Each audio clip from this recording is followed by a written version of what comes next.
so true. Our courage will pull us through. You teach me and I'll teach you. Pokemon, gotta catch 'em all, gotta catch 'em all, Pokemon. Hello YouTube, this is Necrostevo and you're watching one of my narrated Wi-Fi battle videos.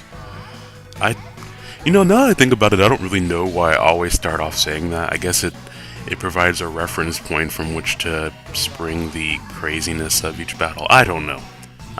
That's just something I started saying, and I have continued saying it. Anyways, today's match is an RU match that I had against MegaKeldeo.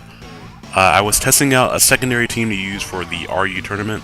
I am the RU player on our team, and I needed to make sure I had a secondary team just in case I went against someone who fought my primary team. He starts off with Magmortar. I wasn't sure what to expect, but I thought I could live any hit and get up my rocks. He goes for Sunny Day, and that kind of makes me privy to his strategy because he also has a Tangrowth on his team. So he probably has the rock that makes the sun last longer. And I was expecting just a fire move, but I was not expecting overheat. And I knew that that would take me out. So as soon as I saw overheat, I was like, okay, if he's going to go overheat, it must be a great strategy. So I'm going to go into my Scarf Magmortar, and I'm going to use overheat as well. So he's going to withdraw his Magmortar, knowing that that's going to do a lot to his. And he goes into his Entei to resist it. After the Stealth Rocks, Entei is not going to take a Scarf Overheat very well at all. And maybe if I had made this Magmortar modest, maybe it would have done enough damage. I don't know. But that does plenty of damage for me.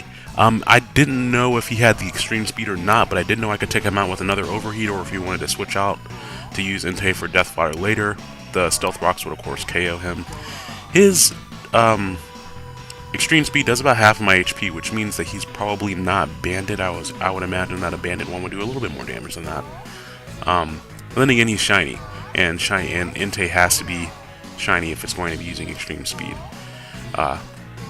He goes back on into his Magmortar, knowing the damage that I did to his Entei who resisted it. I really wanted to keep my Magmortar around. Plus I have Slowking as a special wall who can take Overheat in the sun and still take half, and still only have half his HP left. And of course I got Slack off or Regenerate or everything, and he'll be doing less and less damage with his Overheats. Unfortunately he gets a critical hit, which really does suck because now I can't take another one, and I have to figure out, okay, whom on my team wants to take that powerful hit. And so I end up going back on into my own Magmortar, because now that he's at -2 special attack, I figured I could take it with maybe about a quarter or maybe a little bit less than that HP left. And since I'm Scarfed, I know I'll be able to outspeed him. I do take that with, I think I probably have about maybe a tenth of my HP left. Something like that. Well, not exactly a tenth, and that would be 300 HP. Well, you know, a ninth. There you go. Overheat is going to hit his Mesprit, and if he had max HP, max special defense, which I doubt, Mesprit's not going to be able to take that. So far this match has basically just been Overheat, Overheat. Oh, I'm sorry, it was Stealth Rocks, Overheat, Extreme Speed, Overheat, Overheat, and then an Overheat. The sun is still up, so Tangrowth is going to outspeed my Magmortar. I decided to leave it in case I switched out and he put something to sleep or tried to set up. He gets a critical hit Giga Drain. I don't think that mattered, especially because he's Life Orbed. Now the sun is down, of course, that means I can outspeed him with my other Pokemon. I decided to go into my Eviolite Magneton and go for the Hidden Power of Fire. Of course, without the sun, that's not going to be doing enough damage to KO Tangrowth, but it does do respectable damage. He goes for the Focus Blast and it misses. With the Eviolite, I don't think he would have hit me hard enough to KO me. And here I was expecting him to switch out, although I did not know to what, so I decided to switch moves and go for Flash Cannon.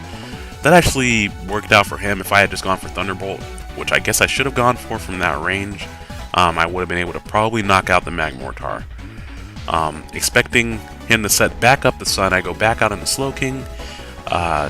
I know with my Regenerator boost, barring another crit, even a Thunderbolt, I can live for my current amount of HP, and that's just from previous experience. And then hopefully I can finish him off with a Psychic.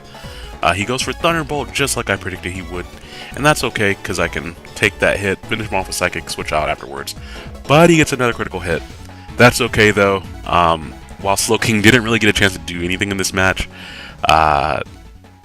it kind of gives me an idea how much damage I can take with crits. Since he's not Scarf, I know I can outspeed him with Scyther, finish him off with the Aerial Ace. Unfortunately, I get the Flame Body. Hax is not on my side this match. I really don't know what's going on with that.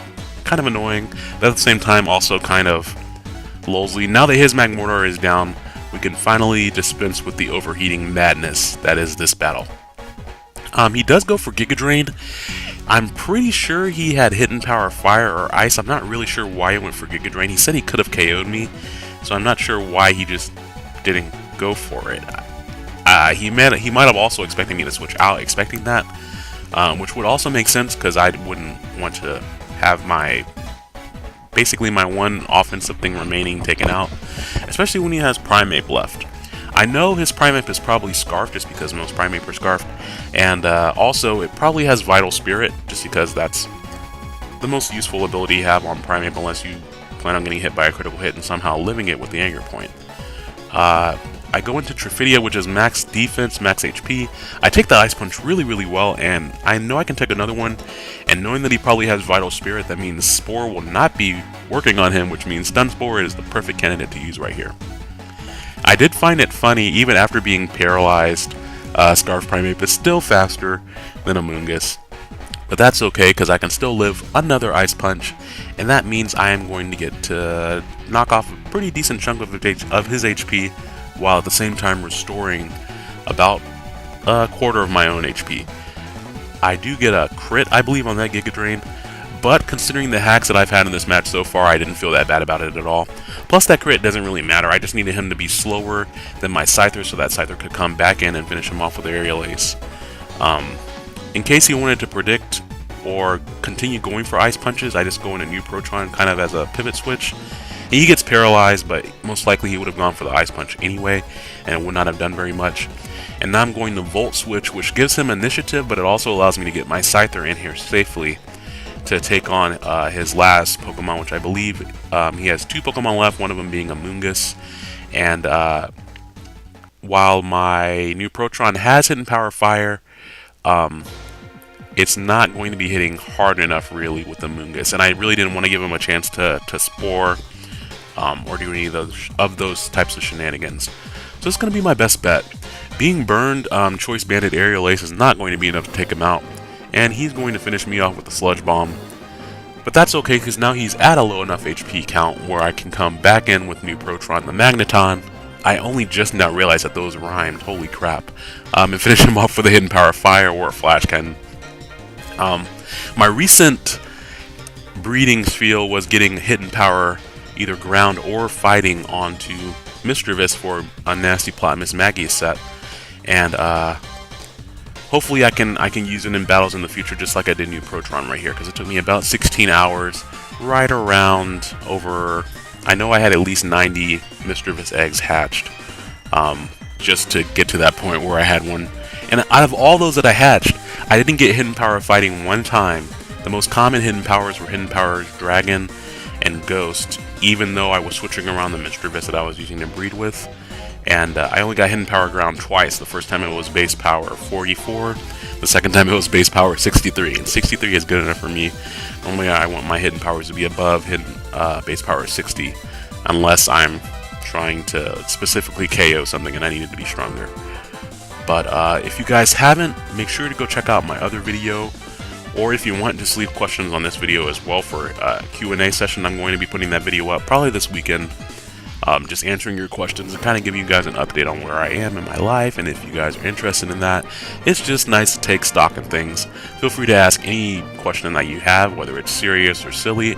I will answer them as long as they aren't lewd, I guess. I don't know. I'll probably answer those too. But I still will refrain against asking them, just because you should not ask questions unless you really want the answer.